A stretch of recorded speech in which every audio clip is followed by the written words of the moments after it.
Today we're going to review 5 of the North Okanagan's coolest, most fun events that you absolutely need to go to.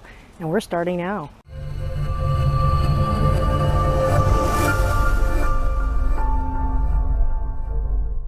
For not a very huge city, Vernon and the whole area really does have tons of fun stuff to do throughout the year. I'm going to go through my 5 personal favorite events that I think that you need to go to, starting in the spring and going through all 4 seasons all the way through to the winter. And then at the end, I'm going to tell you how to learn more about things to do in Vernon in all of the 4 distinct seasons. First of all, in the spring, first week of June actually, we have Creative Chaos. City of Vernon is the host to the annual craft show and sale. It supports like 200 artisans from across BC and throughout Canada as well. And it's spread over 3 good-sized buildings.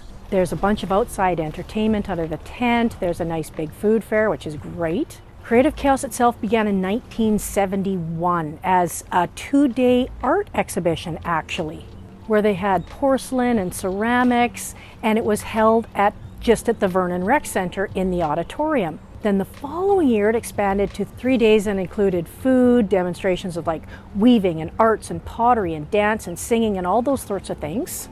Then in 1975 the sale expanded into its 2nd building, which included the curling rink, and then by 1995, the 20th anniversary of Creative Chaos, they included the Priest Valley Arena as well. In 2015, Creative Chaos celebrated its 40th anniversary. Every year it changes and evolves. There's new vendors that join and others return year after year. In fact, my understanding is that if you want to be a vendor, you have to apply. However, there's no guarantee that you will actually be chosen to get into the show. It's a great time. I go every year and I come out with armloads of cool stuff. What I love it really is everything's so unique. It's handmade, kind of one of a kind. Very, very cool. Now we get to summer, and second on our list is Funtastic. Every Canada Day long weekend in July, the city just seems to light right up with an influx of slo-pitch teams that want to come in and participate in the event. It is Canada's largest slo-pitch tournament and music festival. The main Vernon event is held at the DND Army Camp, with slo-pitch events happening in ball diamonds all across the city, and actually I think in Armstrong and Enderby as well. This fun-filled weekend has been happening since 1984, and it's put on by the Vernon and District Funtastic Sports Society, which is a non-profit organization with no government funding. All funds raised by Funtastic, the society, are used to support sport and recreation in the community. And this is literally their one and only fundraiser on the July long weekend. And in fact, since 1984, the society has contributed over $2.1 million back into the community. And that's, of course, the help of a group of volunteers, 525 volunteers, actually. It's a lot of fun. Make sure you attend. Moving on, and to celebrate the end of summer, I don't know, is that a celebration? I guess it could be. Fall is pretty nice in the Okanagan, so maybe it is a celebration. So to celebrate that on the Labor Day long weekend, and number 3 on our list, we have the IPE, the Interior Provincial Exhibition and Stampede, or as the locals call it, the Armstrong Fair. There is a lot of history behind the IPE, but the short story is the first fair started in the year 1900 and has grown and morphed from a one-day event with no barns. At that time, the cattlemen would actually literally walk their cattle to Armstrong in the morning and walk them back home in the early evening because there was no barns. I mean, imagine that.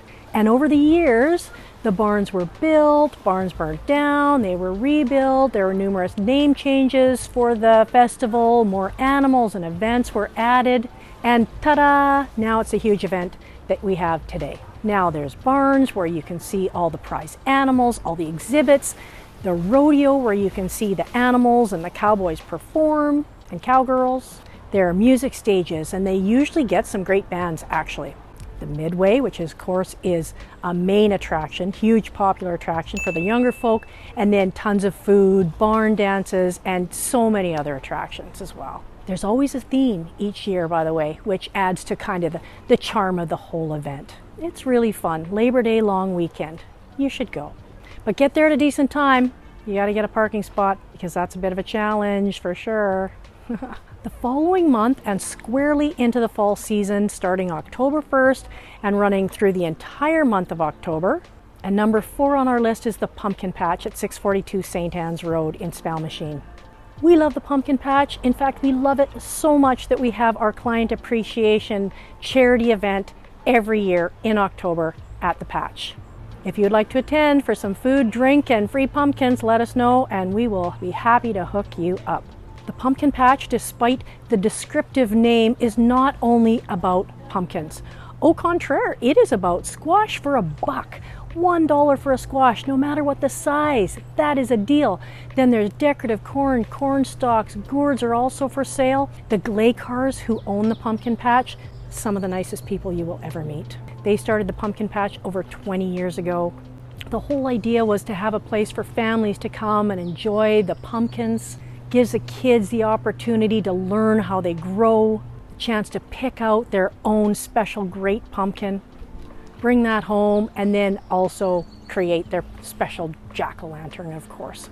The whole objective is to keep the process simple so it continues to be affordable for everyone and fun for everyone of all ages. You can take pictures on the hay wagon at the front of the house, and the decorations all over are so cool, they're fun.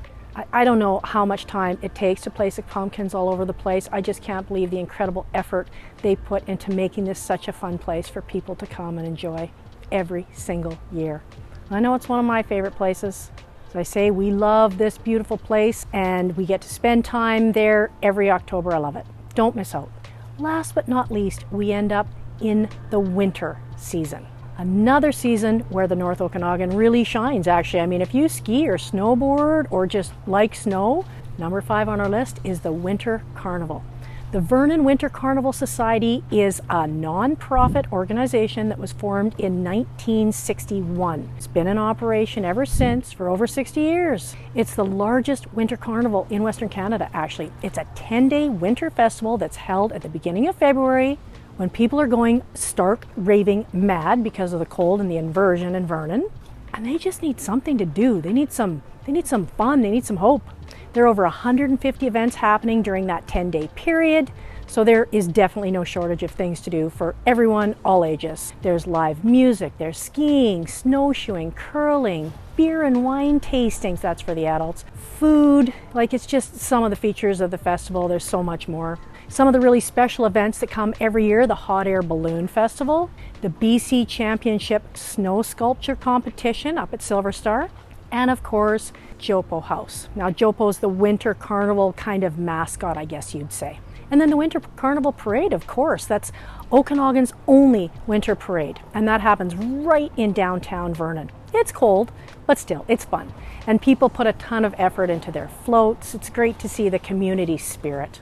Those are 5 of my favorite events, and if you want to know more about what to do in the different seasons, we have videos outlining all the fun things to do in the summer. We actually have 2 videos. The links are above and below. We also have a video on the 10 fun things to do in Vernon in the winter, one about how do you know if it's spring in Vernon, and then one more about the 5 things to do in Vernon before Halloween. That'll cover fall. All the links are above and below. Hope you enjoy.